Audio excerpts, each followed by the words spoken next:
And it was. The Canadian Valley Tech Center in El Reno destroyed. It was unreal, unbelievable.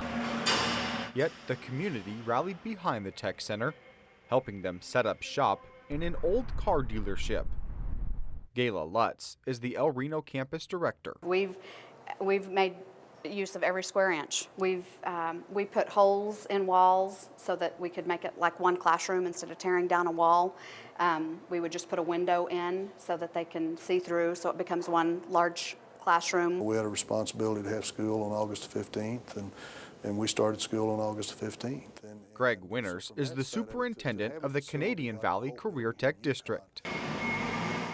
We were able to move a lot of our equipment. We bought a ton of equipment. We spent over $2.5 million of insurance money already on replacing equipment. And while classes are underway in every nook and cranny, it's not the best learning environment.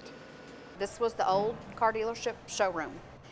Currently, it is a math classroom over in that corner. We've put walls up here to make the cosmetology classroom and to make another additional math classroom over there, so that we have space for all our classes, and we still don't have enough rooms.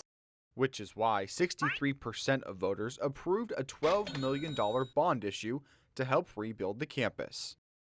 Instead of us remodeling a 1970 model building, which we had been doing for years, we're going to be able to take the framework, now the original skeleton structure of 2 of those buildings. We had 9 buildings when the tornado hit.